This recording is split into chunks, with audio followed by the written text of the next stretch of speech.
at sa mga naninirahan dito. Mga kapatid, halina't makinig sa banal na salita ng Diyos nang makintal sa ating puso at diwa ang aral na gabay ng mag-anak sa kanilang buhay. Ang mabuting balita ng Panginoon ayon kay San Lucas. Pumasok si Jesus sa Jericho at naglakad sa kabayanan. Doon may isang mayamang puno ng mga publikano na nagngangalang Zacchaeus. At pinagsikapan niyang makita si Jesus upang makilala kung sino ito. Ngunit siya'y napakapalibig. At dahil sa dami ng tao, hindi niya makita si Jesus. Kaya't patakbo siyang nagpauna at umakyat sa isang puno ng sikomoro upang makita si Jesus na magdaraan doon. Pagdating ni Jesus sa dakong iyon, siya'y tumingala at sinabi sa kanya, Zacchaeus, bumaba ka agad sapagkat kailangan kong tumuloy ngayon sa bahay. Nagmamadali siyang bumaba at tuwang-tuwang tinanggap si Jesus. Lahat ng nakakita nito ay nagbulong-bulungan. Nakikituloy siya sa isang makasalanan. Wika nila. Tumayo si Zacchaeus at sinabi, Panginoon, ibibigay ko po sa mga dukha ang kalahati ng aking ari-arian.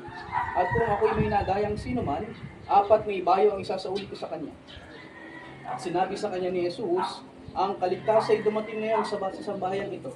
Lipirin ni Abraham ang taong ito sapagkat naparito ang anak ng tao upang hanapin at iligtas ang naligaw. Ang mabuting balita ng Panginoon. Mga kapatid, halina't dumulog sa Ama na bukal ng buhay ng lahat ng mga mag-anak at sambahayan. Sa bawat kahilingan ang ating pong itutugon sapagkat lubha kang maawain. Sino ang ganito?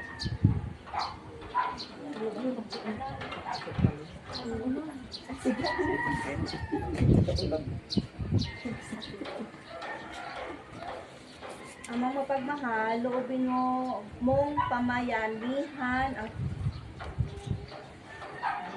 ang tapat na pamamahalaan ng aming tahanan.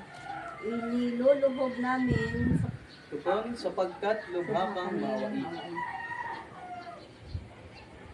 amang mapagkalinga, loobin mong maging bukas palad kaming lagi sa mga kapuspalad, dukha at sawi. Inilululong namin.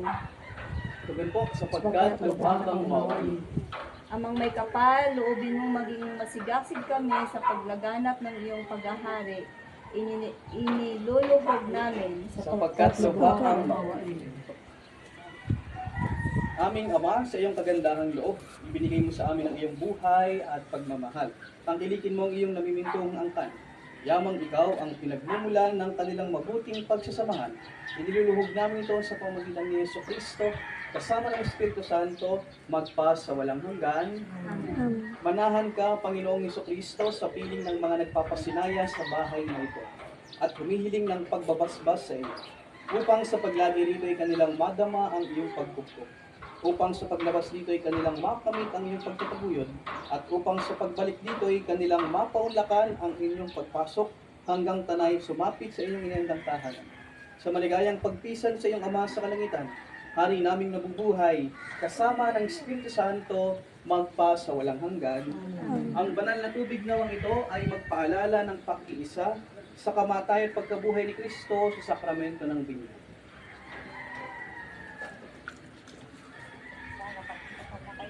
Habang binabasbasan po ang bahay, dalisayan po natin ang Ama namin, ang Baginong Maria at Luwalhati. Ama namin, sumasalangit ka, sambahin ang ngalan mo, mapasasamin ang kaharian mo. Sundin na loob mo dito sa lupa para sa langit. Bigyan mo kami ng aming kakanin sa araw-araw. Tawarin mo kami sa aming mga kasalanan, para mapapatawad namin sa nagkakasala sa amin. At huwag mo kami ipahintulot Ate Precious, pinipisa mo ito ba siya sa kalendar? Kailangan ko sa siya parang sa siya. ang Panginoong Diyos ay sumasa iyo. Bukod lang pinagpala sa babae lahat, pinagpala naman ang iyong Sana ka Maria, ina ng Diyos, panatayan kami ng kasalanan, ngayon at kami mamamahayan. Luwalhati sa Ama, sa Anak, at sa Espiritu Santo, kapara sa unang ngayon at makailanman at magpasawalang hanggan. Amen. Ama namin, sumasalangit ka, sambahin ang ngalan mo, masasamin ang kaharian mo, sundin ang loob mo dito sa lupa para ng kasalanan.